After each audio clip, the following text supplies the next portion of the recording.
خالق السماوات والأرضين والصلاة والسلام على سيدنا محمد خاتم الأنبياء والمرسلين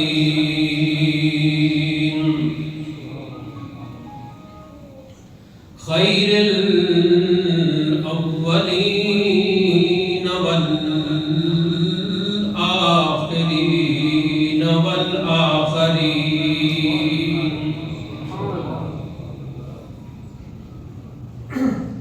صاحب علم ما كان وما يكون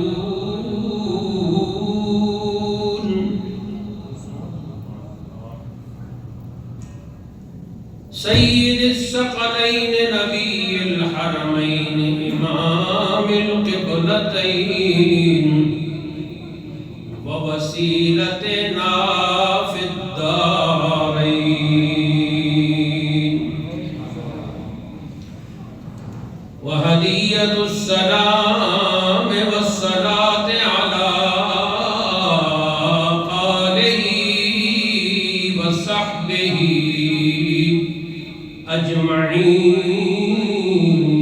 أجمعين أما بعد فأعوذ بالله من الشيطان الرجيم بسم الله الرحمن الرحيم اهدنا الصراط المستقيم صراط الذين أنعمت عليهم غير المغضوب عليهم ولا الضالين قال الله تبارك وتعالى في مقام آخر في شان حبيبه مخبرا وآمرا إن الله وملائكته يصلون على النبي يا أيها الذين آمنوا صلوا عليه وسلموا تسليما الصلاة والسلام عليك يا سيدي يا رسول الله وعلى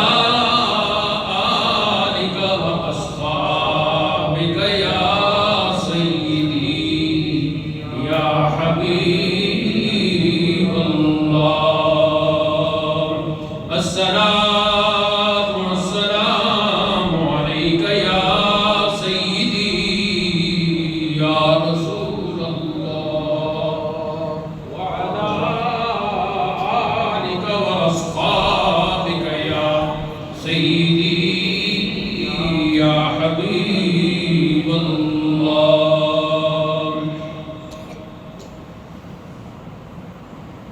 رخ دن ہے یا میرے سما یہ بھی نہیں وہ بھی نہیں یہ اعلیٰ حضرت کا نعتی کلام ہے جو شروع میں پیش کر رہا ہوں رخ دن ہے یا میرے سما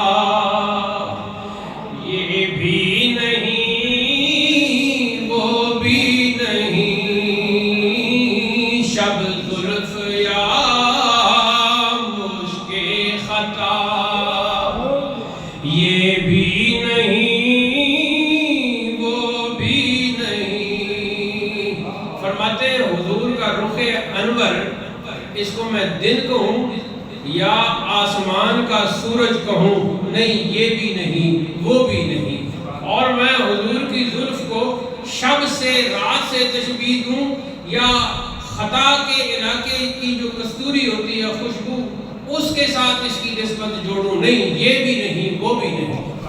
رخ دن ہے یا مہر سما یہ بھی نہیں وہ بھی نہیں. شب زلف یا مشک خطا یہ بھی نہیں وہ بھی نہیں. ایک تقابلی جائزہ فرماتے ہیں، پیش فرماتے ہیں. خورشید تھا کس زور پر کیا بڑھ کے چمکا تھا قمر. یہ دو صورتحال ہیں. ایک طرف خورشید زوروں پر تھا اور دوسری طرف جو ہے وہ چاند چمک رہا تھا. یعنی فرض کرو کہ ایک طرف سورج چمک رہا ہو، خورشید زور پر ہو، دوسری طرف جو ہے وہ چاند چودھویں کا چاند ہو، مکمل طور پر چمک رہا ہو. خورشید تھا کس زور پر کیا بڑھ کے چمکا تھا قمر. بے پردہ جب وہ رخ ہوا، بے پردہ جب وہ رخ ہوا یہ بھی نہیں وہ بھی نہیں. بے پردہ جب وہ رخ ہوا یہ بھی نہیں وہ بھی نہیں. اگلا شعر اپنے مضمون کے اعتبار سے بہت ہی منفرد فرماتے ہیں. بلبل نے گل ان کو کہا، قمری نے سروے جاں فضا. بلبل کو پھولوں سے، گل سے، گل کہتے ہیں جی گلاب کو، گل فارسی میں کہتے ہیں گلاب کو، اور اردو میں گل سے سارے پھول مراد لے لیتے ہیں، لیکن فارسی میں گل صرف گلاب کے لیے بنا. اور بلبل ایک خیالی پرندہ ہے. اگر حقیقی پرندہ ہے تو اللہ بہتر جانتا ہے، زیادہ تر جو میری تحقیق ہے یہ ایک خیالی پرندہ ہے. اب اس کو ایک علامت بنایا گیا ہے کہ بلبل کو گل پسند ہے، تو پھر بلبل نے حضور کو گل کہہ دیا. کیونکہ بلبل کے پاس گل سے اوپر کوئی لفظ نہیں تھا، لہذا اس نے حضور کو گل کہہ دیا. اور قمری ایک پرندہ ہے جو سرو کو، یہ جو لمبا درخت ہوتا ہے نا سرو، جس کو ہم پنجابی میں سرو کہتے ہیں، یہ سب پہلے یہاں ہمارے ہوتا بھی تھا. تو قمری کو یہ لمبے قد والا سرو درخت پسند ہے. گویا سرو قمری کا محبوب ہے، معشوق ہے. اب قمری کے پاس سرو کے علاوہ اس سے اوپر کوئی لفظ نہیں تھا، تو اس نے حضور کو سرو کہہ دیا. بلبل نے گل ان کو کہا، قمری نے سروے جاں فضا. حیرت نے جھجلا کر کہا یہ بھی نہیں وہ بھی نہیں. حیرت نے جھجلا کر کہا یہ بھی نہیں وہ بھی نہیں. اگلا شعر ہم سب کی تسلی کے لیے.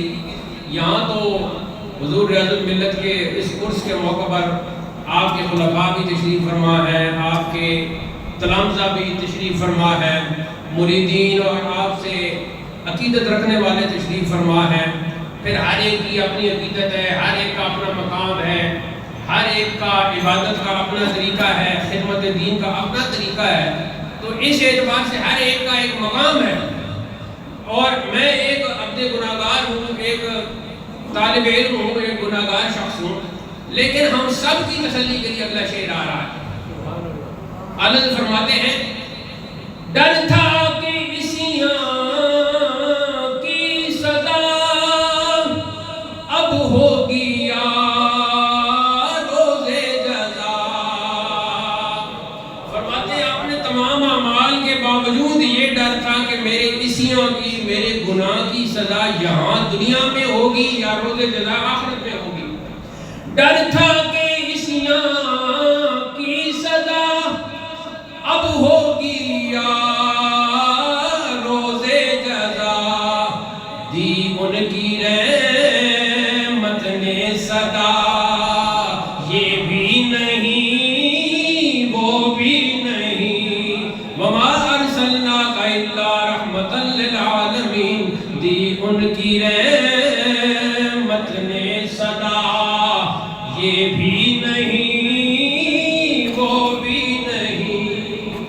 انشاءاللہ۔ یہ بھی نہیں وہ بھی نہیں دی ان کی رحمت نے صدا، یہ بھی نہیں وہ بھی نہیں رخ دن ہے یا مہر سما، یہ بھی نہیں وہ بھی نہیں شب زلف یا مشک خطا، یہ بھی نہیں وہ بھی نہیں یہ بھی نہیں وہ بھی نہیں صلی اللہ علیہ وآلہ وسلم۔ خطبہ معہودہ اور ہدیہ نعت بحضور سرور کائنات کے بعد میں ایک بار پھر، چونکہ یہ ریکارڈنگ بھی ہو رہی ہے، ایک بار پھر اس بات کا اظہار کرتا ہوں۔ آج حضور والد گرامی، حضور ریاض الملت، حضور مفسر قرآن قدس اللہ سرہ الکریم کے سالانہ عرس کی یہ مجلس مبارک ہے۔ یہ مجالس ہر سلسلے کے صوفیاء کا طریقہ ہے، اپنے اپنے طریقوں کے مطابق صوفیاء کے درباروں پر، مشائخ کے درباروں پر سالانہ آراس کی محفلیں سجائی جاتی ہیں۔ دراصل یہ انہی کے فیوز و برکات کے تقسیم کرنے کا ایک تسلسل ہوتا ہے۔ جب وہ اپنی ظاہری حیات میں موجود ہوتے ہیں تو ظاہری طور پر فیوز و برکات تقسیم فرما رہے ہوتے ہیں، اور جب وہ تہہ مزار چلے جاتے ہیں تو پھر ان کی یاد میں منائی جانے والی محافل اور خصوصاً عرس کی محفل یہ فیوز و برکات کا ایک بہت بڑا ذریعہ ہے۔ کچھ لوگ عرس پر اعتراض بھی کرتے ہیں۔ اہل علم نے فرمایا ہے المعترض کالاعمی، اعتراض کرنے والا اندھے کی طرح ہوتا ہے۔ یہ جو بزرگوں کے مقولے ہوتے ہیں، ضرب الامثال ہوتے ہیں، یہ ان کے تجربات، پھر ان کے جو علوم و فنون ہوتے ہیں اس کا حاصل اور خلاصہ ہوتے ہیں۔ عام لوگ عام ہوتے ہیں، خاص لوگ خاص ہوتے ہیں۔ اس بات کا انکار صرف وہی کرتا ہے جس کو اللہ تعالیٰ نے دولت عقل سے، دولت خرد سے، دولت دماغ سے سرفراز نہیں کیا ہوتا۔ عربی میں معرفت الناس یعنی لوگوں کی جو اقسام ہے اس پر بڑی بحث کی گئی ہے۔ ایک عربی رسالہ کا میں نے کسی زمانے میں ترجمہ بھی کیا تھا۔ میرا موضوع چونکہ اب معرفت الناس نہیں ہے، میں تفصیل سے بیان کرتا۔ پہلے میں یہ عرض کر دیتا ہوں کہ سب سے پہلے جو میں نے آیت کریمہ پڑھی ہے کچھ اس کے حوالے سے عرض کروں گا۔ حضور غوث پاک کی بڑی گہرائی ہے تو حضور غوث پاک کے حوالے سے ایک بات کروں گا، حضور ریاض الملت کے حوالے سے ایک دو باتیں، اور آخر میں منقبت کا ہدیہ پیش کروں گا، اور کچھ سوالات، تحریری سوالات آئے ہوئے ہیں، ان کے جوابات آپ کی خدمت میں پیش کروں گا۔ تو چونکہ ریکارڈنگ ہو رہی ہے تو ریکارڈنگ جو ہے وہ بھی ایک تحریر کے اس میں آ جاتی ہے، جیسے من حفظ فرّ و من کتب قرّ، کہ جس نے کوئی چیز یاد کی تو وہ اس کے ذہن سے فرار ہو جاتی ہے، اسے بھول جاتی ہے، اور جس نے کوئی چیز لکھ لی تو وہ قرار پکڑ لیتی ہے۔ ذہن میں بھی ثبت ہو جاتی ہیں بعض چیزیں، اور یہ جو ویڈیو کا نظام ہے، آڈیو کا سسٹم ہے، یہ بھی ایک ایسا ہے کہ اس میں چیزیں دیر تک محفوظ رہتی ہیں۔ اگرچہ یہ ویڈیو بنانا اور اس کے فوائد اور نقصانات کے حوالے سے بڑے بڑے جو اہل علم ہیں ان میں اختلاف پایا جاتا ہے، یہ ہمارا موضوع نہیں، لیکن ہم ان تمام اہل علم کا احترام کریں گے جنہوں نے ویڈیو کی مخالفت کی وہ بھی برحق ہیں، اور جنہوں نے زمانہ کی رعایت کرتے ہوئے اس کے بعض فوائد کو سامنے رکھتے ہوئے اس کی اجازت دی وہ بھی برحق ہیں۔ ایسی ہی تصویر کا مسئلہ ہے، جو مشائخ تصویر کو جائز نہیں قرار دیتے ان کی تحقیقات عالیہ بھی برحق ہیں، کیونکہ تصویر کے بہت سارے نقصانات ہیں کہ میں اگر گننا چاہوں تو نقصانات زیادہ ہوتے ہیں تصویر کشی کے، فوائد بہت کم ہیں۔ بہرحال متأخرین علماء نے فوائد کو سامنے رکھتے ہوئے یہ تصویر کشی کی اجازت بھی دی ہے۔ تصویر جو ہے اس سے مراد جو کاغذ پر تصویر ہوتی ہے، جو کتاب پر کاغذ پر تصویر اتاری جاتی ہے، اس پر تصویر کا لفظ بولا جاتا ہے۔ موبائل میں جو تصویریں ہوتی ہیں وہ اس تصویر کے حکم میں نہیں آتی۔ یہ موضوع ہوگا تو ہم تفصیل سے اس پر کلام کریں گے۔ یہ عکس ہوتا ہے، اور عکس کو یوں سمجھ لیجیے جیسے آپ آئینہ کے سامنے جاتے ہیں تو آپ کا عکس نظر آتا ہے، ایسا ہی عکس آپ کو یہ جو موبائل کی تصویر ہے وہ بھی ایک عکس ہے، لیکن کاغذ پر جو تصویر ہوگی اس کے بارے میں علماء کے مختلف ان کے اقوال ہیں۔ اور یہ بھی ذہن میں رکھیں، زندگی کا کوئی پتہ نہیں ہوتا، میں اس بات کی وضاحت کر دوں کہ یہ فتنوں کا دور شروع ہو گیا ہے۔ جو زیادہ پڑھے لکھے ہیں، جو اہل علم ہیں، جو حقیقی اہل علم ہیں، وہ زیادہ خاموش رہتے ہیں، اور جن کے پاس میری طرح چند کتابوں کا علم ہوتا ہے وہ زیادہ بولتے ہیں، زیادہ باتیں کرتے ہیں، اور اکثر ان کی باتیں آج کل کے دور کو دیکھا جائے وہ غلط ہوتی ہیں، خلاف حقیقت ہوتی ہیں، خلاف شریعت ہوتی ہیں، خلاف فتاوی علماء ہوتی ہیں۔ اس میں مال اپنے نفس کو تسکین پہنچاتے ہیں اور نفس امارہ کی خواہشات پر زیادہ چلنے کی سعی کرتے ہیں۔ دیکھیں یہ عرس کا موقع ہے، تو میں یہاں سورہ فاتحہ کے میں نے آیت کریمہ تلاوت کی ہے، اور سورہ فاتحہ وہ مقدس سورت ہے جو ہم قرآن مجید کی نماز کی ہر رکعت میں تقریباً پڑھتے ہیں۔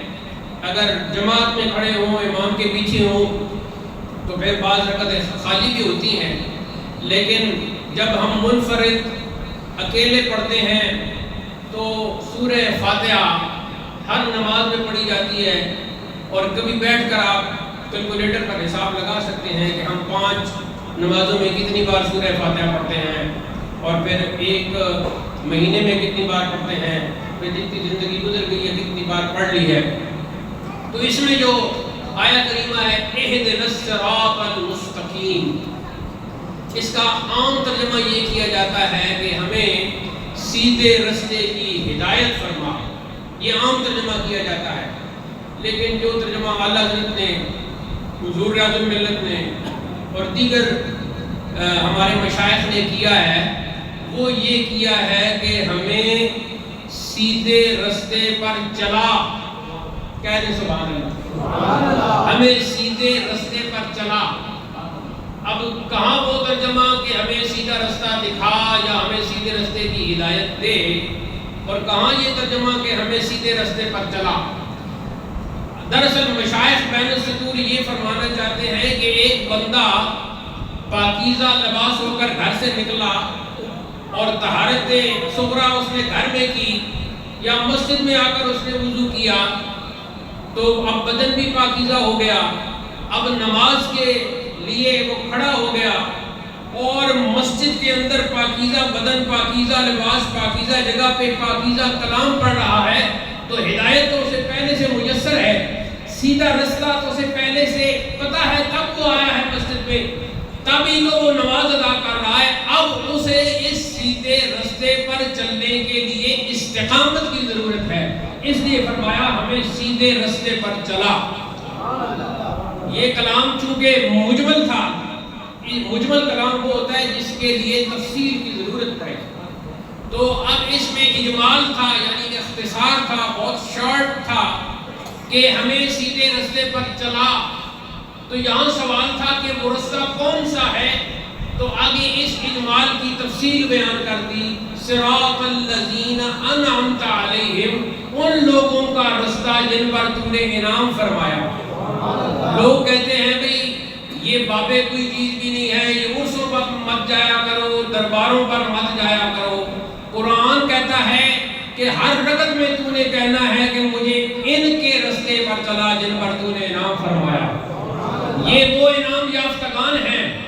بھئی اپنے گاؤں میں دیکھ لو، تمہارے گاؤں میں کن کن کا عرس ہو رہا ہے، بس جن کا ہو رہا ہے وہ انعام والے ہیں۔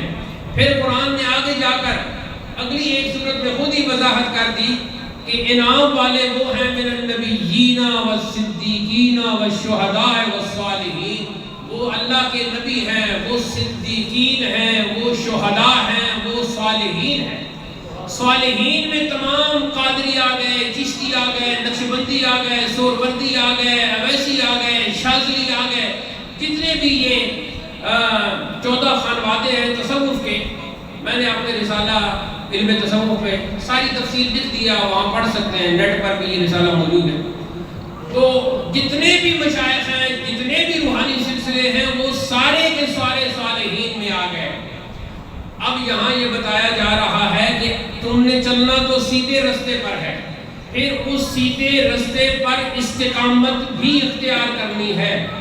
اب یہ تجھے معلوم ہونا چاہیے کہ وہ سیدھا رستہ ان 4 بڑے گروہوں کا ہے، جو نبی ہیں، جو رسول ہیں، جو صدیقین ہیں، جو شہداء ہیں، جو صالحین۔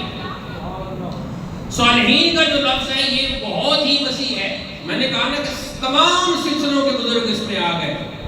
اب یہاں سے یہ بھی پتہ چلتا ہے کہ گمراہ کون ہوتا ہے۔ گمراہ وہ ہوتا ہے جو ان انعام یافتہ لوگوں کے رستے پر نہ چلے۔ گمراہ وہ ہوتا ہے جو داتا علی اجمیری کو نہ مانے، جو خواجہ معین الدین چشتی اجمیری کو نہ مانے، جو سلطان باؤ کے کلام کا مذاق اڑائے، جو ان کو نہ مانے، جو غوث پاک، چاہے غوث کا لفظ سے پکارے یا نہ پکارے، چلو شیخ عبد القادر جیلانی کہہ دیتے، جو ان کو نہ مانے وہ گمراہ ہوگا، اس لیے کہ یہ انعام یافتگان ہیں، یہ اللہ تعالیٰ کے مقرب بندے ہیں۔ اور آج کل تو لوگ سائنس کی باتیں کرتے ہیں، یہاں میں یہ نقطہ بھی واضح کر دوں، یاد رکھو قرآن اور حدیث سائنس کا محتاج نہیں ہے۔ کچھ آپ کو جاہل ملیں گے جو ہوتے جاہل ہیں اور اپنے آپ کو مذہبی اسکالر اور پروفیسر اور ڈاکٹر اور پی ایچ ڈی اور ایم فل اور پتہ نہیں کیا کیا، حقیقت میں جاہل ہوتے ہیں۔ بھائی تم نے اگر کیلے کے چھلکے پہ پی ایچ ڈی کی ہے تو اس پہ بات کرو نا۔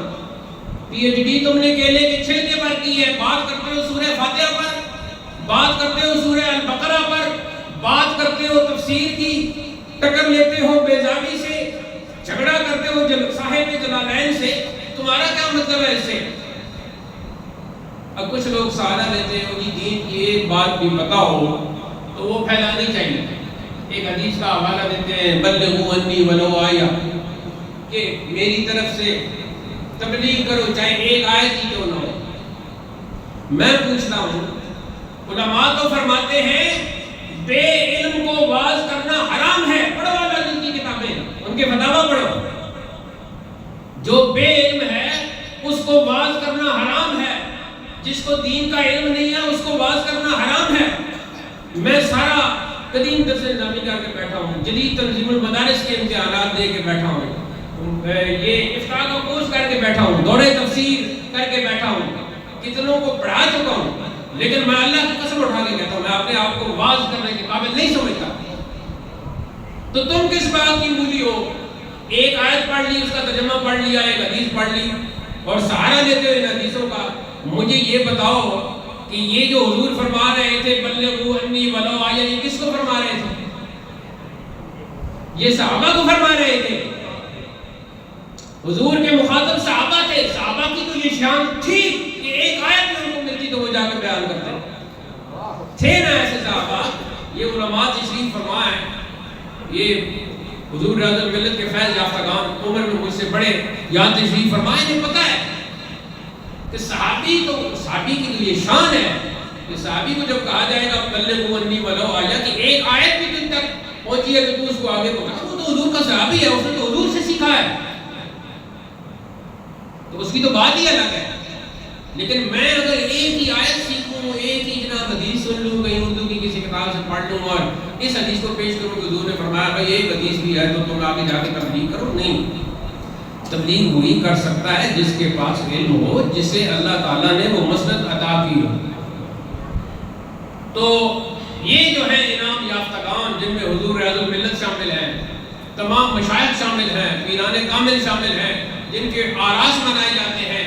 کل ہم نہیں ہوں گے لیکن ان کے عرس منائے جا رہے ہیں۔ آج میں آپ کے سامنے تقریر کر رہا ہوں، کل کوئی اور بیٹھا ہوگا آپ کے سامنے خطاب کر رہا ہوگا۔ جس کو اللہ جس کا انتخاب کرتا ہے، بعض لوگوں کا انتخاب اس لیے کرتا ہے کہ وہ اہل علم ہوتے ہیں، لوگوں کو فیوز و برکات عطا ہوتے ہیں ان کے علم کے، اور بعض اوقات مجھ جیسے لوگوں کا انتخاب کرتا ہے کہ چلو کچھ باتیں بھی کر دے گا اور یہی اس کی مغفرت کا ذریعہ بھی بنا دوں گا۔ یہ بھی ہوتا ہے، کبھی بڑوں کا انتخاب کیا جاتا ہے، کبھی چھوٹوں کا انتخاب کیا جاتا ہے۔ بڑے بڑے ہوتے ہیں لیکن چھوٹوں کا انتخاب بعض اوقات بڑے کام کرنے کے لیے کیا جاتا ہے، سکھایا جاتا ہے۔ ماں باپ جیسے اپنے چھوٹے بچوں سے بڑے بڑے کام لیتے ہیں، کبھی چھوٹے کام لیتے ہیں کہ یہ چھوٹے ہیں، پھر کبھی بڑا کام لیتے ہیں تاکہ انہیں آ جائے، کام کرنا آ جائے۔ ایسے ہی مشائخ کا بھی طریقہ ہوتا ہے، وہ کبھی بڑے علماء کو خطاب کے لیے کھڑا کر دیتے ہیں، کبھی چھوٹوں کو بھی کھڑا کر دیتے ہیں۔ یہ ان کا طریقہ ہوتا ہے تاکہ سیکھے۔ تو مجھے ان چھوٹوں میں آپ شامل کر لیں کہ یہ میری ڈیوٹی لگی کہ میں خود بھی کچھ سیکھوں اور دوسروں کو بھی سکھاؤں۔ اور پھر انعام کیا ہے اللہ کا؟ سب سے بڑا اللہ کا انعام یہ ہے کہ وہ اپنے بندے پہ راضی ہو جاتا ہے۔ ویسے تو یہ تصور بھی درست نہیں کہ اللہ ناراض ہو جاتا ہے۔ بھئی اللہ ناراض ہو جائے تو آپ کے 24 گھنٹے کیا، آپ کا تو ایک لمحہ بھی نہیں گزر سکتا، ایک لمحہ بھی نہیں گزر سکتا بندہ اگر یہ کہے کہ اللہ ناراض ہو گیا ہے۔ وہ تو 24 گھنٹے اپنے بندے سے راضی رہتا ہے۔ ہاں آزمائشیں آتی رہتی ہیں۔ فرمایا نا، صحیح بخاری کی حدیث ہے کہ بندہ جب فرائض حقوق کے بعد جب نوافل ادا کرتا ہے اور کثرت سے جب نوافل ادا کرتا ہے تو پھر اسے میرا قرب عطا ہو جاتا ہے، اور جب میرا قرب عطا ہو جاتا ہے تو پھر ظاہری طور پر اس کی آنکھیں ہوتی ہیں، اندر بصارت میری ہوتی ہے۔ یہ کہتے ہیں جی داتا صاحب کیا کر سکتے ہیں، غوث پاک کیا کر سکتے ہیں؟ غوث کا معنی ہے نا فریاد رس۔ تو بہت سے مولوی کہتے ہیں جی کہ میں شیخ عبد القادر جیلانی کا بڑا معتقد ہوں لیکن میں ان کو غوث نہیں کہتا، کیونکہ غوث کا معنی ہے فریاد رس اور غوث تو بس اللہ ہے۔ بھئی ایسے تو پھر اور بہت سارے الفاظ ہیں۔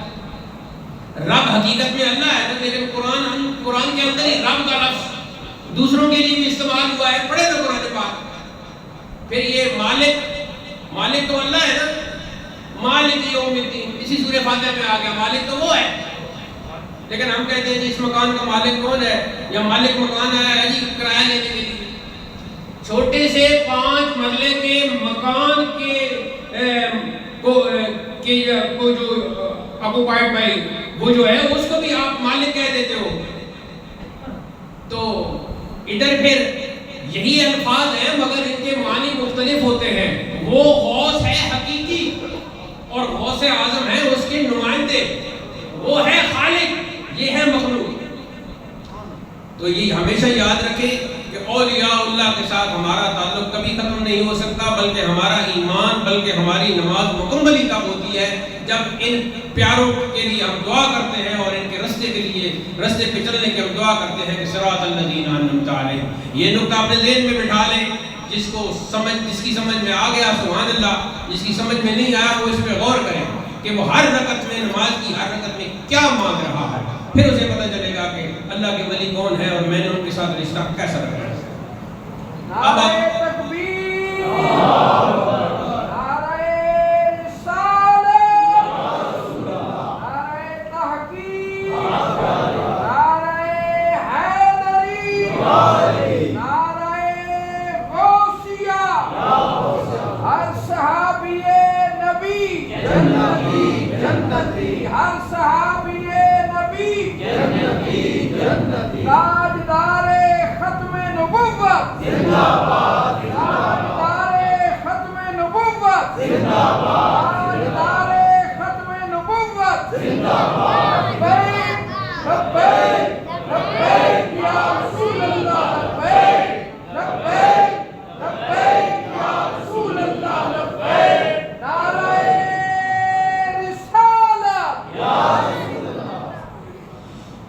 یہاں ابھی جو حضرت نعرے لگائے ہیں ان میں یہ غالباً مولانا الیاس صاحب کی طرف سے جو مولانا الیاس افطار قادری صاحب دعوت اسلامی کی جو پڑھے انہوں نے یہ کیا ہے ہر صحابی نبی جنتی جنتی. یہی عقیدہ ہے اہل سنت و جماعت کا. اور آج کا یہ جو دور ہے نا 2024 اور 1446 ہجری کا آغاز ہو گیا ہے محرم سے، تو آپ ربیع الاخر ہے. تو اس دور میں ویسے تو یہ ہر دور میں یہ مسئلہ رہا ہے، لیکن پچھلے کوئی سال ڈیڑھ سے یا 2 سال کر لیں، کچھ لوگوں نے عجیب و غریب لوگوں کی ذہن سازی کرنی شروع کر دی ہے. وہ جی گھر والے اور در والے، یاد رکھو یہ جاہل لوگ کہتے ہیں ایسے گھر والے در والے. ہم حضرت ابو بکر صدیق رضی اللہ تعالیٰ عنہ کو در والا بھی کہتے ہیں، گھر والا بھی کہتے ہیں. یہ تو میں نے لفظ استعمال کیا آپ کو سمجھانے کے لیے، وگرنہ ہمیں یہ اجازت ہی نہیں کہ ہم در والے اور گھر والے کی تقسیم کرتے پھریں. یہ کوئی تقسیم نہیں ہے، یہ جاہل آدمی کہتا ہے، چبل انسان. نہ علم سے کوئی تعلق، نہ تحقیق سے کوئی تعلق. اہل بیت کی محبت کا نعرہ لگاتے ہیں، آڑ لیتے ہیں اس کی، اور صحابہ کی توہین کرتے ہیں. نعوذ باللہ من ذالک. حضور اعظم ملت قدس سرور نے اپنی کتاب خلیفہ بلا فصل، اب وہ بہت پہلے چھپی تھی، انشاءاللہ دوبارہ اس کی شایان شان اشاعت ہوگی. اس کے شروع میں ایک ضابطہ لکھا ہے. جتنے بھی یہاں حضرت خلفاء بیٹھے ہیں، متعلقین بیٹھے ہیں، اس ضابطے کو بالکل آپ حفظ کر لیں. اس دور میں اس ضابطے کی بہت سخت ضرورت ہے، جس کا خلاصہ یہ ہے. آپ نے فرمایا کہ صحابہ کے بارے میں ادنا سی گستاخی کرنے والا وہ اللہ کے ہاں اور رسول کریم کے ہاں گستاخ متصور ہوگا. اور دوسری یہ بات لکھی کہ جو صحابہ کرام کی آپس میں جو کچھ مواقع پر اجتہاد کے حوالے سے کچھ آراء آپس میں مختلف ہو گئی تھی، اسے کہتے ہیں اجتہاد علماء کی زبان میں، کہ جو قرآن و سنت کی روشنی میں کسی مسئلہ میں کوئی صحابی، کوئی امام جب غور و فکر کرتا ہے اور کسی نتیجے پر پہنچتا ہے، وہ نتیجہ اگر بالکل درست ہو تو اس کو 2 ثواب ملتا ہے، اجتہاد کا بھی اور اس عمل میں جو خاص، اور اگر وہ خطا ہو جائے تو پھر اجتہاد کا جو عمل کیا ہے اس کا ثواب بھی ملتا ہے. یہ علماء نے لکھا ہے. تو خلیفہ بلا فصل میں حضرت نے یہ اس بات کی وضاحت کر دی کہ آراء مختلف ہونے کی وجہ سے جنگ صفین ہے، جنگ جمل ہے، کچھ اور مواقع ہیں.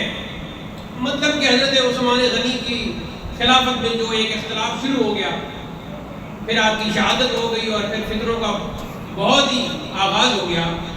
تو علماء کی زبان میں انہیں کہا جاتا ہے مشاجرات صحابہ. تو حضور اعظم ملت نے یہ لکھا ہے کہ مشاجرات صحابہ کے حوالے سے تم نے بالکل خاموش رہنا ہے، کف لسان کا حکم ہے. بھائی میں اور آپ کون ہیں؟ صحابہ کرام کی جو رائیں آپس میں ان کا اختلاف ہو گیا، جسے ہم نزاع بھی کہہ سکتے ہیں، جھگڑا بھی کہہ سکتے ہیں، اس میں ہم کون ہوتے ہیں تو بات کرنے والے؟ تمام متقدمین، محدثین، مفسرین، سیرت نگار، حضور اعظم ملت تک سب نے یہ لکھا ہے کہ ان مشاجرات صحابہ میں تم نے نہیں پڑھنا. اور جو زیادہ ان باتوں میں پڑھ جاتا ہے اس کے ایمان کے جانے کا خطرہ ہے. یہ ذہن میں بٹھا لیں آپ، یہ کوئی ایسی بات نہیں ہے. لوگ سمجھتے ہیں کہ بس یہ زندگی ہے کہ بس پہن لیا، کھا لیا، شب و روز گزار لیے، اور جو بات سن لی، جو کوئی کہتا ہے کہنے دو، ہمیں کیا. یہ مسلمان کا نہیں ہوتا. ہمیں کیا نہیں، ہم اس پر چلیں گے جو قرآن کہہ رہا ہے، جو حدیث کہہ رہی ہے، جو سنت کہہ رہی ہے. ہم اسلام کے پابند ہیں. اپنی مرضی سے کوئی نماز ادا کر سکتا ہے؟ کسی کی ضرورت ہے کہ مغرب کے وقت کہے کہ میں بہت ہی فرحان ہوں، شادمان ہوں، بہت ہی سکون میں ہوں، میں 4 رکعتیں پڑھوں گا؟ 1 رکعت کا کوئی اضافہ کر سکتا ہے؟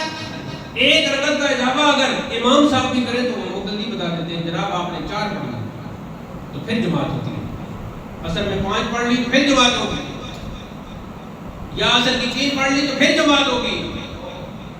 ایسے نہیں کام چلتا۔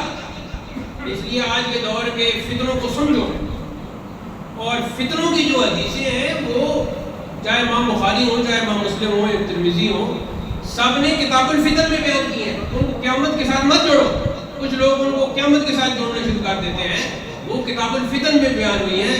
کتاب الساعات قیامت کی علامات الگ بیان ہوئی ہیں، اور علامات قیامت کو سمجھنے کے لیے بھی پورا ایک کورس کرنا پڑتا ہے، ایسے نہیں سمجھ میں آتی باتیں۔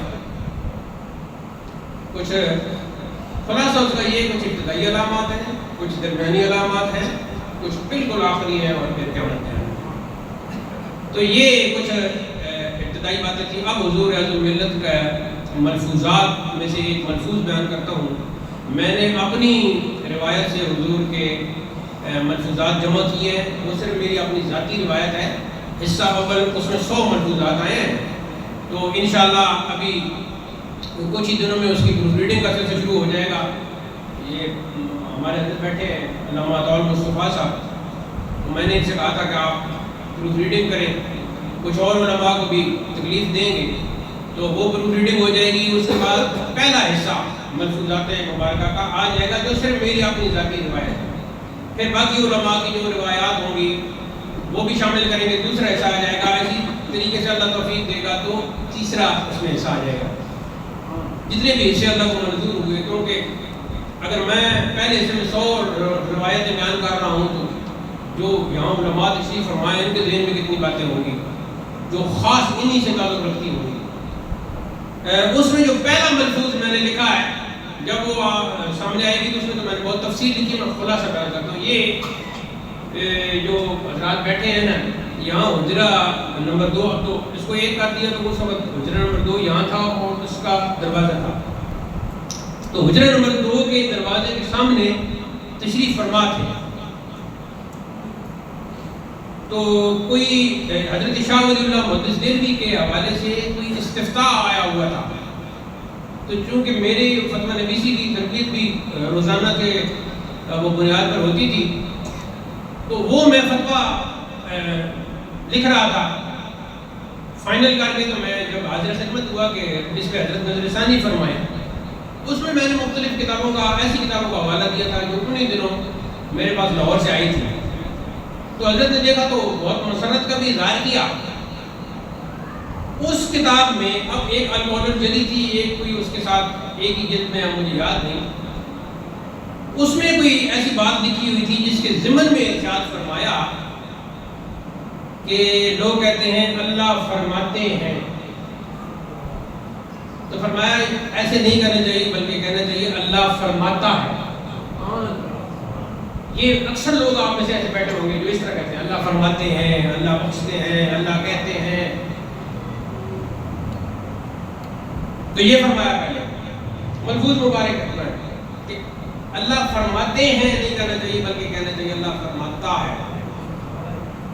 پھر فرمایا اس کی توحید کا یہی تقاضا ہے، وہ ایک ہے اور اس کی توحید کا یہی تقاضا ہے، لہذا یوں کہنا چاہیے اللہ فرماتا ہے، اللہ ارشاد فرماتا ہے، اللہ سنتا ہے، اللہ دیتا ہے۔ تو یہ آپ حضرت اعظم ملت کا یہ ملفوظ سن کر اپنے دامن دماغ میں اس کو بٹھا لیں۔ آج کے بعد ایسے نہیں کرنا اللہ فرماتے ہیں، اللہ کہتے ہیں، اللہ دیتے ہیں۔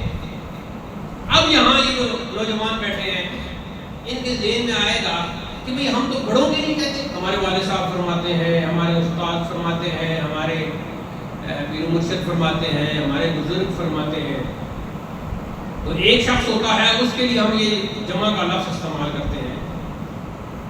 تو یہ ذہن میں رکھیں کہ یہ جو ہم اپنے بزرگوں کے لیے ادب کے طور پر کہتے ہیں، یہ ادب کا طریقہ ہے مخلوق کے لیے، یہ خالق کے لیے نہیں ہے۔ مخلوق میں جو ادب کے طریقے ہیں ان کو خالق پر نہیں اپلائی کیا جا جا سکتا. یہ پہلا نقطہ ہے.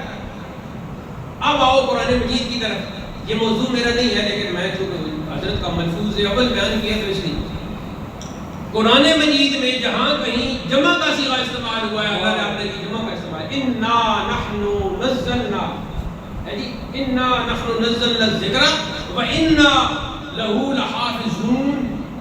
حافظون تو جمع کے لیے بولا جاتا ہے اور جمع کہتے ہیں ایک سے زیادہ کو, لیکن عربی میں جمع کا اطلاق 3 سے ہوتا ہے. عربی میں, اردو میں, فارسی میں, باقی ساری زبانوں میں جمع شروع ہو جاتی ہے 2 سے. ایک کو کہتے ہیں واحد, سنگولر ہے جی, واحد کہتے ہیں ایک کو, اور جب 2 ہو جاتے ہیں تو اسے کہتے ہیں جمع. تمام زبانوں میں عربی میں بھی جمع 2 سے شروع ہوتی ہے, کیونکہ جمع کا معنی ہے الجمع الضم, ملانا. تو ایک کے ساتھ جب آپ دوسرے کو ملا دی جمع تو شروع ہو گئی.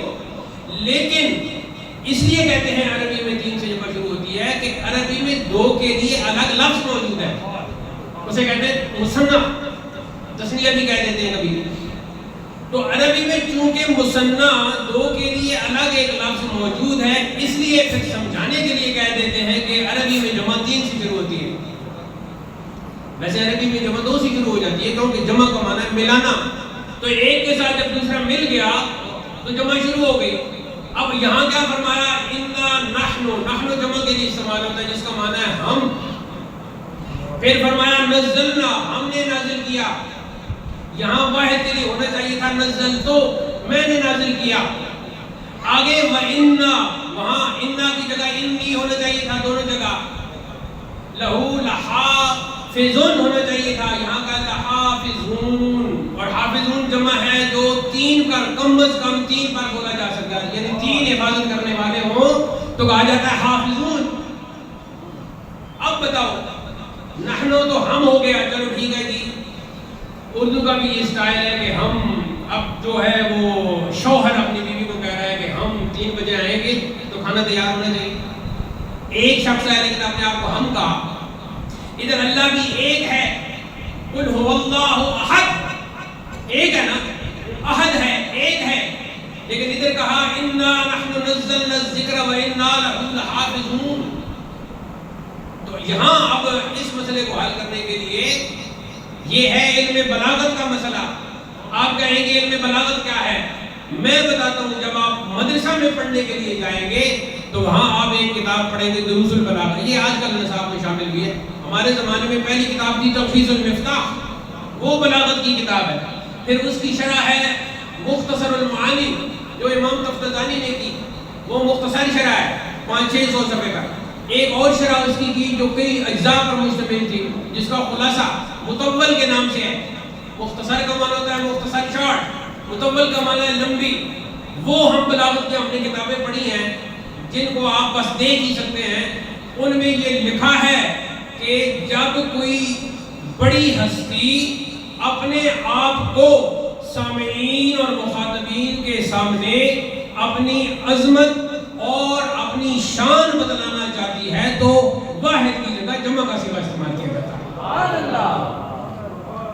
بلاغت کی کتابیں کھولو نا, وہاں لکھا ہوا ہے معظم لنفسہ, اپنے آپ کی تعظیم بتانے والا. یعنی اللہ نے یہ جو جمع کے صیغے استعمال کیے اس کا یہ معنی نہیں ہے کہ تم جمع کے صیغے میرے لیے استعمال کرو. یہاں اللہ نے اپنی ہستی اور اپنی شان بتلائی ہے. یہ علم بلاغت کا خالص مسئلہ ہے. اگر علماء نے یہ لکھا ہے خلقنا کا صیغہ استعمال ہوا ہے کہ ہم نے پیدا کیا, تو وہاں علماء فرماتے ہیں کہ اگر اس کو کوئی جمع کا صیغہ سمجھ کے یہ کہے کہ اللہ بھی خالق ہے لیکن چونکہ جمع کا صیغہ ہے تو اللہ کے ساتھ اور بھی خالق ہیں, تو وہ کافر ہو جاتا ہے. یہ کتابیں آپ نے نہیں پڑھی, اصول کی کتابیں جب آپ پڑھیں گے تو آپ کو پتہ چلے گا.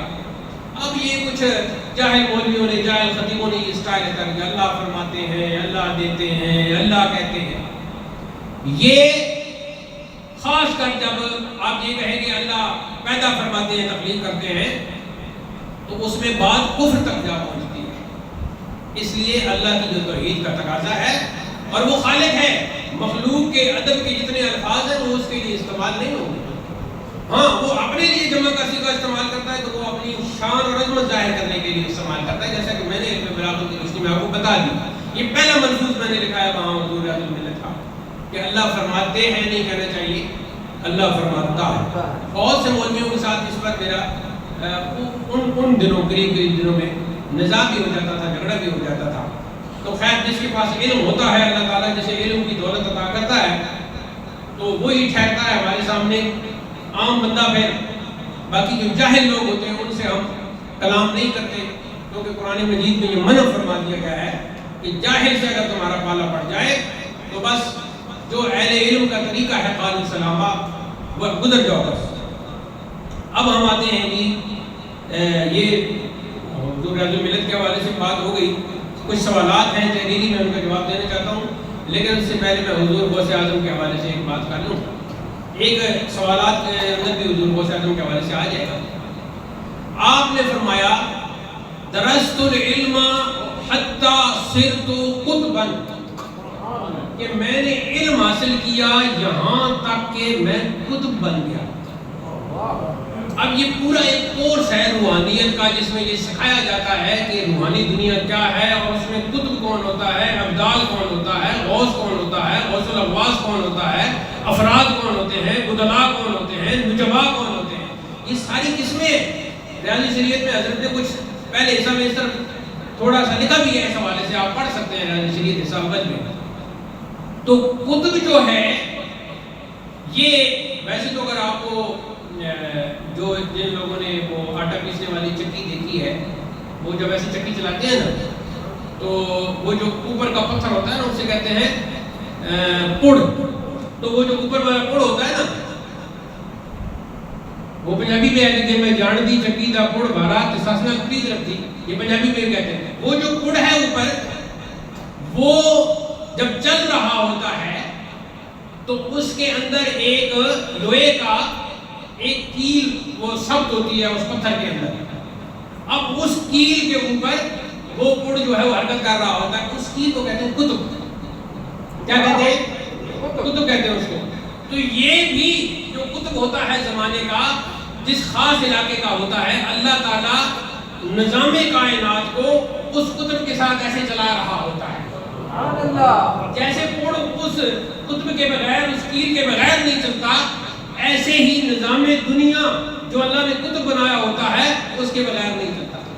اور یہاں آپ کو ایک اندر کی بات بتا دوں جو بہت کم بتانی چاہیے اور بتا دینی بھی چاہیے.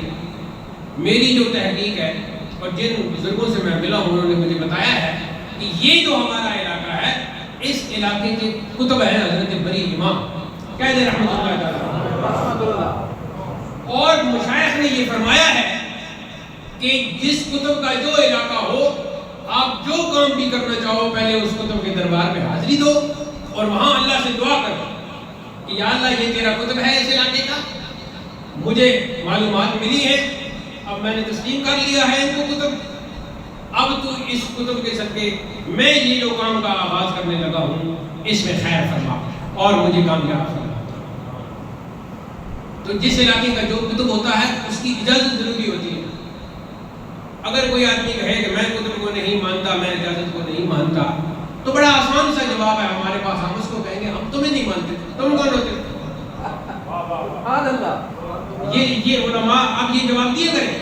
اگر کوئی ایسی ضدی ہو آپ کو مل جائے کہے وہ کہتے ہیں میں نہیں مانتا, تو اس کو کہو تمہارے ماننے نہ ماننے سے کیا ہوگا, ہم تمہیں نہیں مانتے, تم کون ہو؟ میں کریم ہوں, میں گدا ہوں اپنے کریم کا. ہاں میں اپنے کریم کا گدا ہوں, میں اپنے کریم کی باتیں ماننے والا ہوں. ہم چلتے ہیں مشائخ کے طریقے پر. ہمارا کوئی بھی سند, یہ علماء بیٹھے ہیں ان کے پاس سند ہے, یہ بے سندیں نہیں بیٹھے ہوئے. آپ ان سے کوئی پوچھے کہ وہ کاغذ کا ٹکڑا وہ سند آپ نے کیوں رکھی ہوئی, تو آپ کہیں گے کہ میں جو بات بھی کروں گا وہ اس سند کے مطابق ہوگی کہ ان مشائخ کی یہ بات چلی آ رہی ہے. اور جب مرید بھی کوئی ہوتا ہے تو اس کے اوپر مشائخ کا شجرہ روحانیہ ہوتا ہے جو حضور تک پہنچتا ہے مولا علی سے ہوتا ہوا. باقی سارے شجرے مولا علی تک پہنچتے ہیں اور نقشبندی سلسلے کا جو شجرہ ہے وہ حضرت صدیق اکبر تک پہنچتا ہے. حضرت سلمان فارسی کے ایک طریق سے. یہ کبھی آپ پڑھے تو آپ کو پتہ چلے کہ یہ کیا شجرے ہیں, یہ کیا روحانیت ہے. درمیان میں سے ایک پیر بھی اگر نکل جائے تو وہ شجرہ کامل نہیں ہوتا, وہ مرید نہیں ہوتا. ایسے جو آج کل کے پکھنڈی اور فراڈی پیر بنے ہوئے ہیں جنہیں شجروں کا پتہ ہی نہیں ہوتا, ان کے پاس اگر کوئی جاتا ہے, ان کا کوئی مرید بن جاتا ہے تو اسے کوئی روحانیت عطا نہیں ہوتی. یہی پھر لوگ ہوتے ہیں جو بکواس کرتے ہیں باہر جا کر. جو باقاعدہ سلسلے والے مشائخ کے ہاتھ میں ہاتھ دیتے ہیں ان پر روحانیت چھائی رہتی ہے. اور اگر کسی موقع پر انہیں کچھ ہو بھی جائے, میں قرآن سے مثال دیتا ہوں کہ جب وَقَانَ أَبُوهُمَا صَالِحًا, یہ ہے اس میں 16واں پارہ, کوئی 16واں پارہ ہے, ہاں 16واں پارہ ہے. اس میں جب موسیٰ علیہ السلام نے وہ خضر علیہ السلام کے ساتھ اللہ کی حکمت کے تحت وہ سارا واقعہ ہے جو اسی ممبر پر بیٹھ کر حضور نے بیان فرمایا, میں نے قلم بند کیا ہے جس انداز سے انہوں نے بیان کی. تو وہ جب وہاں پہنچے بستی میں تو کچھ تھکاوٹ بھی تھی, کھانا پینا بھی, تو وہاں ایک دیوار گری ہوئی تھی. تو حضرت خضر علیہ السلام نے اس گری ہوئی دیوار کو ایک روایت کے مطابق ایسے ہاتھ لگایا تو وہ سیدھی کر دی. ایک روایت کے مطابق وہ انہوں نے موسیٰ علیہ السلام سے کہا کہ آپ مٹی وغیرہ گارا وغیرہ بنائیں تو میں یہ دیوار گری ہوئی دیوار کو درست کرتا ہوں. خیر دونوں روایتوں کے بعد حضرت موسیٰ علیہ السلام کا یہ انداز تھا جیسے کہ اللہ کی حکمت تھی, اللہ کو ایسی منظور تھا. تو انہوں نے سوال کیا کہ انہوں نے تو ہمیں پانی روٹی کا بھی نہیں پوچھا, کچھ بھی نہیں پوچھا ہے جی. وہ پنجابی بھی کہتے ہیں جڑا لون پانی دے چھوڑن, انہوں نے تو کوئی پتہ ہی نہیں کیا. تو آپ ان کی دیواریں سیدھی کرتے پھر رہے ہیں. تو آپ نے فرمایا کہ میں نے اس لیے یہ دیوار سیدھی کی ہے کہ یہ یتیم بچے ہیں, ان کا جو باپ تھا وہ بہت صالح تھا, وہ بہت نیک تھا, تو اس کی نیکی کو سامنے رکھتے ہوئے ان کی یہ مدد کی گئی ہے.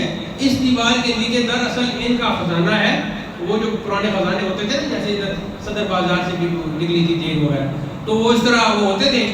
تو یہ وہ دیکھ تھی وہاں کی, جب بڑے ہو جائیں گے پھر انہیں لوگ بتائیں گے, رشتہ دار بتائیں گے, یا خود بھی جہاں گاؤں کا یہ معمول ہے تو یہ خود کھولنا شروع کر دیں گے کہ ہمارا بھی کوئی لوگوں کے خزانے نکل رہے ہیں تو ہمارا بھی ہوگا, تو پھر یہ نکال لیں گے.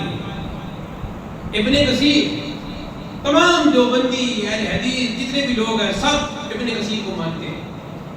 امام ابن کثیر کو سارے مانتے ہیں. اس کی تفسیر ابن کثیر جو ہے عربی میں بھی آپ کو مل جائے گی, اس کو اردو ترجمہ بھی مل جائے گا. وہاں لکھا ہوا ہے کہ قرآن میں کہا نا کہ ان کا باپ جو ہے ابو حبا, ان کا باپ جو ہے وہ نیک تھا. انہوں نے لکھا ہے ان کا باپ نہیں, ان کا والد نہیں, ان کا دادا نہیں, ان کا پردادا نہیں, اس کے بعد لکڑ دادا نہیں, اس کے بعد اوپر والا دادا نہیں, اس کے بعد اوپر والا دادا نہیں, 7ویں نمبر پہ جو ان کا دادا تھا وہ صالح تھا. پڑھو تفسیر ابن کثیر عربی میں, اردو میں ملتی ہے آپ کو. قرآن کہتا ہے, قرآن نے صرف اتنا کہہ دیا کہ ان کا باپ نیک تھا. تفسیر ابن کثیر میں ان کا باپ نہیں, دادا نہیں, پردادا نہیں, لکڑ دادا نہیں, 5واں نہیں, 6واں نہیں, 7واں جو ان کا دادا تھا وہ نیک تھا, اس کی نیکی کام آئی. اس کا پتہ چلا اگر سلسلہ صحیح ہو تو پہلے آپ کے اگر پیر کی بات نہیں مان رہی, دوسرے کی نہیں مان رہی, تیسرے کی, 7ویں نمبر پر جو پیر بیٹھا ہوگا وہ نظر کر دے گا. سلسلہ ٹھیک ہونا چاہیے. بے سلسلوں کے بعد پکھنڈیوں کے پاس جو آج کل کے جاہل پیر بنے ہوئے ہیں ان کی بات میں نہیں کر رہا, جنہیں پتہ ہی نہیں روحانیت کا. موضوع سارے ہیں, وقت بہت کم ہے. اور کتنا ٹائم رہ گئے جی؟ دسو نا, 10 منٹ ہے. اچھا, وہ جو ایک شیڈول ہوتا ہے, اسکیڈول ہوتا ہے, اس کے مطابق چلنا پڑتا ہے. یہ بھی روحانیت کا ہی سبق ہے. پہلا سوال ہے جی, رفع یدین کے مسئلے کی وضاحت فرما دیں. ایک مولوی صاحب کا کہنا ہے کہ غوث پاک بھی نماز میں رفع یدین کرتے تھے. پہلے تو میں کرتا ہوں حضور غوث پاک کی بات. حضور غوث پاک جیسا کہ آپ کی سیرت میں لکھا گیا ہے کہ فقہ میں جیسے ہماری 4 امام ہیں تو ہم حنفی ہیں, امام اعظم ابو حنیفہ کے مقلد ہیں. تو حضور غوث پاک بعض کتابوں میں یہ آیا ہے کہ وہ فقہ حنبلی پر چلتے تھے, امام احمد بن حنبل کی فقہ پہ چلتے تھے. تو امام احمد بن حنبل چونکہ رفع یدین کرتے تھے لہذا غوث پاک بھی کرتے تھے. یہ تو ہو گیا غوث پاک کے حوالے سے۔ اب یہ ہے کہ رفع یدین ہے کیا؟ اب عربی میں کہیں تو رفع الیدین، دونوں ہاتھ اوپر اٹھانا۔ جب ہم نماز شروع کرتے ہیں تو ہم دونوں ہاتھ ایسے اٹھاتے ہیں، ایسے کر کے، ٹھیک ہے جی، یہ ایسے کرنا چاہیے، ایسے ہم ہاتھ اٹھاتے ہیں، ضروری نہیں کہ کانوں کے ساتھ ٹچ ہی کریں، لیکن اس طرح۔ اور کچھ لوگ کمزور لوگ اپنی کمزوری کی وجہ سے، یا بوڑھے لوگ یا مریض لوگ یہاں تک بھی کر دیتے ہیں، ایسے بھی کر دیتے ہیں، تو ان کو ہو جاتا ہے، کوئی ایسی بات نہیں، لیکن صحیح طریقہ یہی ہے۔ اسی کہتے ہیں رفع الیدین، کانوں تک ہاتھ اٹھانا۔ جب ہم کوئی بھی نماز ادا کرتے ہیں تو ہم جب نماز شروع کرتے ہیں تو اس وقت ہم رفع الیدین کرتے ہیں، یعنی دونوں ہاتھوں کو کانوں تک اٹھاتے ہیں، یہ ہے رفع الیدین۔ اب اس مسئلے میں جھگڑا یہ ہے کہ جو اپنے آپ کو اہل حدیث کہلواتے ہیں، جن کو علماء غیر مقلدین کہتے ہیں، یعنی وہ کہتے ہیں کہ ہم کسی امام کو نہیں مانتے، بس ہم قرآن حدیث مانتے ہیں، وہ کہتے ہیں کہ جب رکوع پر جاؤ تو تب بھی ایسے کانوں کی طرف ہاتھ اٹھاؤ، اور جب سجدے پر جاؤ تو تب بھی کانوں کی طرف ہاتھ اٹھاؤ۔ اور کچھ حدیثیں بھی پیش کر دیتے ہیں کہ یہ کہ کوئی حدیث میں ایسے ہے کہ حضور نے رکوع کے وقت جاتے ہوئے بھی کانوں تک ہاتھ اٹھائے، سجدے کے وقت جاتے ہوئے بھی کانوں تک ہاتھ اٹھائے۔ اب جو حدیثیں ہیں نا، ساری حدیثوں کی کتابیں رفع یدین کے حوالے سے جتنی حدیثیں اگر وہ سامنے رکھی جائیں، ان پہ تبصرہ کیا جائے تو کم از کم 2.5 سے 3 گھنٹے لگتے ہیں، لیکن میں آپ کو مختصر بتاتا ہوں۔ ہم مقلد ہیں امام اعظم ابو حنیفہ کے۔ امام اعظم ابو حنیفہ کی جو تحقیق ہے اس کے مطابق رفع یدین رکوع کے وقت اور سجدہ کے وقت منسوخ ہے۔ کیا مطلب؟ حدیثیں ہمیں اس طرح کی بھی مل جاتی ہیں کہ حضور نے نماز پڑھتے وقت بھی رفع یدین کیا، رکوع کے وقت بھی رفع یدین کیا، اس طرح کی روایتیں بھی مل جاتی ہیں۔ لیکن اس طرح کی روایتیں بھی انہی محدثین نے بیان کی ہیں کہ حضور نے نماز ادا کی تو رکوع پر گئے تو آپ نے رفع یدین نہیں کیا، سجدے پر گئے تو رفع یدین نہیں کیا۔ یہ نمازیں تھیں حضور کی آخری نمازیں۔ تو پھر جن صحابہ نے یہ روایت کی اس کے مطابق یہ ثابت ہو گیا کہ حضور نے شروع میں تو رکوع اور سجدہ کے وقت بھی رفع یدین کیا، لیکن بعد میں آپ نے اس کو چھوڑ دیا اور صرف نماز کے شروع میں ہی رفع یدین کیا۔ اب جو صحابہ پہلے صحابی بنے تھے، جنہوں نے وہ طریقہ دیکھا تھا، انہوں نے وہ طریقہ بیان کر دیا تو وہ روایتیں بھی آ گئی۔ جنہوں نے آخری حضور کا نماز کا انداز دیکھا تو انہوں نے یہ روایتیں بیان کی۔ محدثین نے دونوں قسم کی یہاں روایتیں بیان کی ہیں، لہذا جب آخر میں حضور نے رفع یدین نہیں کیا تو پھر امام اعظم ابو حنیفہ کی تحقیق یہ ہے کہ رفع یدین منسوخ ہو گیا، اس لیے ہم اس کے مطابق چلتے ہیں۔ امام مالک بھی رفع یدین نہیں کرتے، بات رہ گئی امام احمد حنبل کی اور امام شافعی کی، تو وہ رفع یدین کرتے ہیں۔ تو ہم کہتے ہیں کہ ٹھیک ہے، حدیث رفع یدین کرنے کی بھی موجود ہیں اور آخر میں حضور کے عمل کی نہ کرنے کی بھی موجود ہیں، مگر امام اعظم ابو حنیفہ کی یہ تحقیق ہے کہ رفع یدین رکوع اور سجدہ کے وقت جاتے ہوئے جو حضور کرتے تھے وہ آخر میں نہیں کیا اور منسوخ ہو گیا۔ اب اگر کوئی نہیں مانتا تو نہ مانے، ہم اسے کہیں گے کہ ہم امام اعظم ابو حنیفہ کی تحقیق مانتے ہیں، اس امام ابو حنیفہ کی کہ جس نے 22 صحابہ کرام کی زیارت کی۔ کہتے سبحان اللہ۔ 22 صحابہ کرام کی زیارت کی امام ابو حنیفہ نے، تو حضور کی نماز کا طریقہ جو صحابہ کا تھا وہ امام مالک نے نہیں دیکھا، امام حنبل نے نہیں دیکھا، امام شافعی نے نہیں دیکھا، امام بخاری نے کسی صحابی کو نہیں دیکھا، امام مسلم نے کسی صحابی کو نہیں دیکھا، امام ترمذی نے کسی صحابی کو نہیں دیکھا، امام نسائی نے نہیں دیکھا، امام ابو داؤد نے نہیں دیکھا، امام ابن ماجہ نے نہیں دیکھا، کسی اور امام حدیثوں کے کتابیں لکھنے والے کسی امام نے بھی حضور کے صحابی کو نہیں دیکھا۔ جو امام اعظم ابو حنیفہ کہہ رہا ہے کہ رفع یدین منسوخ ہے، اس نے 22 صحابہ کو دیکھا ہے۔ باتیں کرتے ہو بغیر پڑھے، مطالعہ کے بغیر باتیں کرتے ہو۔ اور قرآن کی جو ترتیب اس وقت موجود ہے، یہ پہلے اس طرح ترتیب نہیں تھی۔ کوئی قرآن مکہ میں نازل ہو رہا، کوئی مدینہ میں نازل ہو رہا، 13 سال ادھر نازل ہوتا رہا، 10 سال ادھر نازل ہوتا رہا، 23 سال میں قرآن اس طرح نہیں ہے جس طرح ہمارے سامنے ہے۔ لیکن آخری عمل کیا ہے؟ حضور کے آخری 2 سال میں جبریل امین کے ساتھ جو دور مبارک فرمایا وہ سورہ فاتحہ سے شروع ہو کر سورہ ناس میں ختم ہوا. یہ آخری ترتیب ہی رائج ہے. اب یہ کوئی نہیں کہتا کہ اقرا کی آیات پہلے لکھ لو کہ وہ سورہ فاتحہ سے پہلے نازل ہوئی ہیں، پھر سورہ فاتحہ لکھو، سورہ فاتحہ کو ڈبل لکھو کیونکہ مکہ میں بھی نازل ہوئی اور مدینہ میں بھی نازل ہوئی، اس کو ڈبل لکھو. ایسے کوئی نہیں کرتا. ایسے ہی جو حضور کی نماز کا آخری طریقہ ہے وہ ہے رفع یدین منصوب کا. پھر میں ایک اور بات یہاں کرتا ہوں، سوال تو اور بھی ہیں لیکن اس کا جواب دینا ضروری ہو گیا کہ حضور کی ایک روایت ایسی بھی ہے کہ حضور نے 2 سجدوں کے درمیان بھی رفع یدین کیا ہے. وہ تو یہ بھی نہیں کرتے، رکوع پر کر لیتے ہو ایک روایت کے پیش نظر اور سجدہ پہ جاتی کر لیتے ہو، تو 2 سجدوں کے درمیان کیوں نہیں کرتے ہو؟ یہ بھی تو اس کی تو روایت موجود ہے. آخری بات میں ایسا چیلنج دینے لگا ہوں، پورے ذخیرہ حدیث میں ایک حدیث دکھاؤ جس میں حضور نے رفع یدین کرنے کا خود حکم دیا. چیلنج کر رہا ہوں جس میں حضور نے حکم دیا، کیونکہ جب حکم دیا ہوگا تو پھر وہ امر میں آ جائے گا، صیغہ امر کے ساتھ آ جائے گا، وہ واجب ہو جائے گا. تو میرے روایتیں صرف 2 قسم کی مل رہی ہیں، کرنے کی اور نہ کرنے کی. اور نہ کرنے کی جو ہے وہ آخری ہے، حضور کی آخری زندگی کی ہے. حضرت عبداللہ بن مسعود نے فرمایا آؤ میں تمہیں بتاتا ہوں کہ حضور کیسے نماز پڑھتے تھے، اور پوری نماز پڑھ کے دکھائی، صرف شروع میں رفع یدین کی. سوال نمبر 2، غوث اعظم کے دھوبی والا واقعہ کس کتاب میں ہے؟ کیا یہ واقعہ درست ہے؟ سنی مفتی مولانا جلال الدین امجدی علیہ رحمت نے اپنے فتاویٰ میں اس واقعہ کے متعلق لکھا ہے کہ روایت مذکورہ بے اصل ہے، اس کا بیان کرنا درست نہیں، لہذا جس نے اسے بیان کیا وہ اس سے رجوع کرے اور آئندہ اس روایت کے نہ بیان کرنے کا عہد کرے. اس سوال کے 2 حصے ہیں. پہلا ایسا ہے کہ غوث اعظم کے دھوبی والا واقعہ کس کتاب میں ہے اور کیا یہ واقعہ درست ہے؟ دھوبی والا واقعہ یہ ہے کہ وہ دھوبی تھا حضور غوث اعظم کا، جب وہ فوت ہو گیا قبر میں گیا تو پہلا سوال کیا کہ مر ربک، تو اس نے کہا کہ میں تو غوث پاک کا دھوبی ہوں.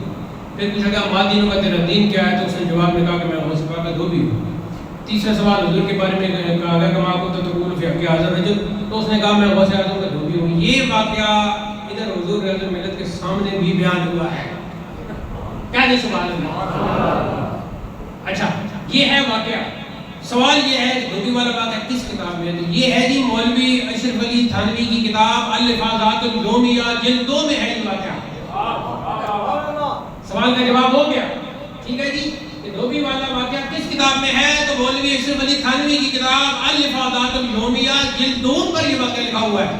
پڑھ لو، لاہور سے چھپی ہے یہ کتاب. اب یہ بات کہنا کہ سنی مفتی جلال الدین امجدی صاحب نے فرمایا ہے کہ یہ واقعہ بالکل نہیں بیان کرنا چاہیے. بھائی کیوں نہیں بیان کرنا چاہیے؟ ہم مفتی جلال الدین امجدی رحمۃ اللہ علیہ سے اختلاف کرتے ہیں. بات یہ ہے کہ کیا اور اس طرح کے واقعات نہیں ہیں بزرگوں کے کہ وہ جب فوت ہو گئے تو مختلف لوگوں کے خواب میں آئے؟ تو جب فوت ہونے والے مختلف بزرگوں کی خواب میں آ کر قبر کا حال بتا سکتے ہیں تو غوث اعظم کے دھوبی والے واقعے میں کیا حرج ہے؟ یہ کیوں نہیں ہو سکتا؟ بالکل ہو سکتا ہے، ایسی کوئی بات نہیں، اس میں بالکل بیان کرنا چاہیے. آگے ہے جی سوال نمبر 3، کیا گانے کی طرز پر نعت پڑھنا جائز ہے؟ بھائی گانے کی طرز کوئی نہیں ہوتی. جہاں اگر کوئی بندہ بیٹھا ہے موسیقی سے تعلق رکھنے والا، گانے کی کوئی طرز نہیں ہوتی. طرز بنائی جاتی ہے، دھن بنائی جاتی ہے. یہ خالص موسیقی کا، میوزک کا یہ مسئلہ ہے. اس کی بہت تفصیل ہے، میں مختصراً کہتا ہوں. ایک دھن بنائی جاتی ہے، اس پہ آپ نعت پڑھ لو، نعت گا لو، کوئی گانا گا لو، کوئی غزل گا لو. ہاں یہ ذہن میں ضرور رکھیں کہ ایسے گانے کی دھن میں نعت نہیں بنانی چاہیے یا نہیں پڑھنی چاہیے کہ نعت شروع ہوتے ہی وہ گانا آپ کے ذہن میں آ جائے. اگر وہ گانا اچھا ہے تو پھر بھی کوئی حرج نہیں، ایسی کوئی بات نہیں. اگر کوئی اچھے گانے کی دھن ہے، اس پر آپ نے نعت پڑھ دی اور ذہن میں وہ گانا آ بھی گیا، لیکن اگر وہ گانا کوئی نچل قسم کا، کوئی ڈسکو ٹائپ نہیں ہے، اچھا ہے، اس کی دھن اچھی ہے، تو اس میں نعت پڑھ لو، کوئی حرج نہیں. کیونکہ گانے سے بھی سننے والوں کو ذوق ملتا ہے، نعت سے بھی سننے والوں کو ذوق ملتا ہے. ہاں دھن سے ہٹ کر، طرز سے ہٹ کر لے کی بات اور ہے جسے ردم کہا جاتا ہے. ردم میں یہ ہے کہ اگر تیز ردم ہوگا تو وہ نعت کے شایان نشان نہیں. یہاں گانے کی دھن پر، اچھی اچھی دھنوں پر یہاں حضور رضی الملت کے سامنے کئی نعتیں پڑھی جا رہی. فتح محمد مالی صاحب اور حافظ جنید صاحب 2 نعت خوان تھے، کوئی رمضان صاحب جن کا نام تھا، ایک اور تھے. وہ کئی گانوں کی دھنوں پر نعتیں پڑھتے تھے، یہاں حضور کی خدمت میں پڑھتے تھے اور حضور پہ جھوم جاتے تھے، وعظ کرتے تھے. خود حضور غوث پاک کی منقبت، خدا کے فضل سے ہم پر ہے سایہ غوث اعظم کا. یہ گانے کی دھن نہیں ہے تو کیا ہے؟ کتنی گانے اس دھن پر ہیں، لیکن اس دھن پر حضور غوث اعظم کی منقبت کی ہے اور ڈیسنٹ انداز میں پیش کی گئی ہے. حضور نے خود سنی، ہم پڑھتے ہیں تو اس میں کوئی حرج نہیں.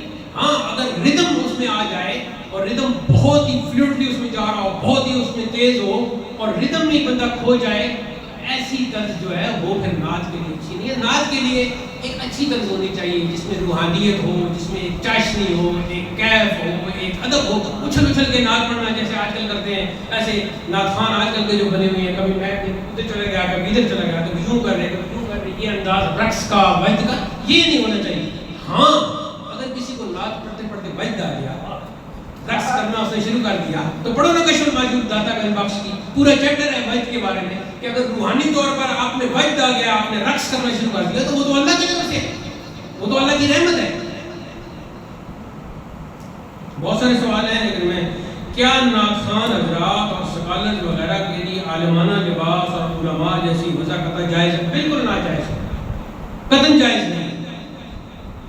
یہ جو نعت خوان ہوتے ہیں یا یہ جو پروفیسر یا دینی موضوعات میں بحث کرتے ہیں، وہ علماء کی طرح پگڑی باندھنا، دستار کرنا، علماء کی طرح اچکن پہننا، یہ وضاحت اختیار کرنا بالکل ناجائز ہے ایسے لوگوں کے لیے. علماء کی وضاحت، عالمانہ وضاحت علماء کے ساتھ ہے. پہلے بھی جب ایک عالم تیار ہو جاتا تھا تو اسے پگڑی باندھی جاتی تھی، اسے دستار فضیلت عطا کی جاتی تھی. یہ نہیں کہ آپ کو کہ میری پاکٹ میں پیسے ہیں جی میں بازار سے جبہ لے آتا ہوں، بازار سے دستار لے آتا ہوں، بازار سے پگڑی لے آتا ہوں. یہ غلط ہے، یہ علماء کے وقار کو کم کرنے کی سازش ہے. اس کی بالکل مخالفت کرنی چاہیے، اور خاص کر جو علماء بیٹھے ہیں. علماء کی وضاحت، علماء کا لباس، علماء کا انداز صرف علماء کے لیے ہے. یہ نعت خوانوں اور یہ چند نعتیں پڑھنے والے، دو شعر یاد کرنے والے اور دو موضوعات پر ٹی وی پہ بیٹھ کر جاہل لوگ باتیں کرنے والے، ان کے لیے یہ نہیں ہے. کیا ویڈیو کلپ کو بطور شہادت اور گواہی پیش کیا جا سکتا ہے؟ کیا اس کی بنا پر مفتی فتویٰ دے سکتا ہے یا کوئی جج فیصلہ کر سکتا ہے؟ ویڈیو جو ہے شرعی طور پر شہادت کے لیے قابل قبول نہیں. شہادت کے لیے شرعی شہادت اور مجرم کا اقرار ضروری ہے. ہاں اگر کوئی واقعہ کسی ویڈیو میں تھا اور مجرم کے سامنے وہ ویڈیو پیش کی گئی اور مجرم نے اس ویڈیو کو دیکھ کر اپنے جرم کا اقرار کر لیا اور پھر اس کو تحریر بھی کر دیا، پھر مفتی فتویٰ بھی دے سکتا ہے اس کی بنیاد پر، اور جج اس کی بنیاد پر فیصلہ بھی دے سکتا ہے. یا رسول اللہ مدد، یا علی مدد اور یا غوث اعظم مدد کہنا کیسا ہے؟ جب بھی ہم کسی بندے سے مدد مانگتے ہیں تو وہ ہوتی ہے مجازی مدد، اور جب اللہ سے مانگتے ہیں تو وہ ہوتی ہے حقیقی مدد. یہ بہت بڑا ہے، اس میں کم از کم 1-2 گھنٹے اس پر بحث ہو سکتی ہے. شاہ عبدالعزیز محدث دہلوی نے لکھا ہے کہ جب ہم یا رسول اللہ مدد، یا علی مدد یا کسی بزرگ کا نام لے کے ایسا کہتے ہیں تو اس کو مظہر اون الہی سمجھ کر کہتے ہیں، یعنی اللہ کی مدد کا مظہر، یعنی اس ہستی پر اللہ کی مدد ظاہر ہو رہی ہے. یہ سب یہ الفاظ یاد کر لیں شیخ عبدالعزیز محدث دہلوی کی. مظہر اون الہی سمجھ کر اللہ کے کسی بڑے بزرگ سے مدد مانگنا یہ جائز ہے.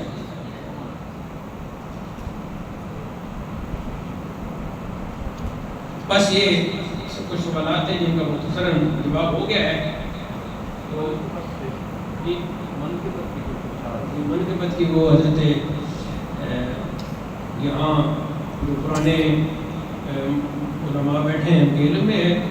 اور ہمارے شاہ صاحب تھے، وکیل بھی تھے، سابق مشیر مال بھی تھے، حضرت کی بہت ہی محبت کرنے والوں میں تھے. تو انہوں نے فارسی میں اشعار لکھے تھے. میر احمد شاہ صاحب، آپ کسی نے دیکھا ہوگا ان کو، میر احمد شاہ صاحب کو. یہ کسی دن کا گھر ہے، ابھی وہ فوت ہوئے ہیں. ابھی جو شاہ صاحب ہوتے ہیں ان کا نام ہے مسعود شاہ صاحب. مسعود شاہ صاحب جو ابھی فوت ہوئی ہے نا، ان کے والد تھے. یہ افضل بھائی بیٹھے ہیں، یہ جانتے ہیں. ان کے یہ اشعار ہیں سید امیر احمد شاہ ایڈوکیٹ کے، آسمان علم. ریاض الدین را ازما سلام سبحان اللہ کہ حضرت ریاض الملت کو میرا سلام پہنچے کہ او در فہم دین یک آسمانے، کہ دینی علوم میں وہ ایک آسمان کا درجہ رکھتے ہیں. سبحان اللہ. بنا میں غوث اعظم ہی گلستان، یہ جو انہوں نے باغ بنایا ہوا ہے اور یہ حضور غوث اعظم کے نام پر ہے جامعہ غوثیہ زفید حضرت احمد رضا خان. اور آگے رضویہ بھی ہے. بنا کر دست زینجا بوستانے، یہاں انہوں نے ایک باغ کھلا دیا ہے کیونکہ جو تو ویران جگہ ہوتی تھی. بنا میں غوثیہ یک آستانے، اور غوثیہ نام سے ایک آستانہ بنا دیا ہے. زفیدش درس قرآن و بخاری، آپ کا فیض جاری ہے، یہاں درس قرآن بھی جاری ہے اور درس بخاری بھی جاری ہے. محدث خیزنی حفاظ و قاری، یہاں سے بڑے بڑے محدث بن رہے ہیں، حفاظ بن رہے ہیں، قاری بن رہے ہیں. آگے آخر میں کہتے ہیں فارغ تحصیل زینجا جلوہ نور الہدا، یہاں سے جو فارغ التحصیل ہوئے ہیں وہ ہر جگہ نور الہدا یعنی ہدایت کا نور بکھیر رہے ہیں. کریا کریا می برندو از تو پھیلے مصطفیٰ، حضور کے صدقے کریا کریا گاؤں گاؤں جو نور انہوں نے یہاں سے لیا ہے وہ وہاں پھیلا رہے ہیں. اور یہ سچی بات ہے، اس میں کوئی شک نہیں. تو چونکہ انہوں نے حضور کی خدمت میں یہ اشعار کہے تھے، اس بنا پر یہ ہمارا حق تھا کہ ہم آپ کے سامنے بھی ان کے اشعار پیش کریں. تو یہ جی آج کا مختصر بیان اپنے اختتام کو پہنچا ہے اور کچھ چھوٹا سا وقت اوپر ہو گیا ہے. اب ہم سلام پڑھتے ہیں اور اس کے بعد پھر دعا ہوگی.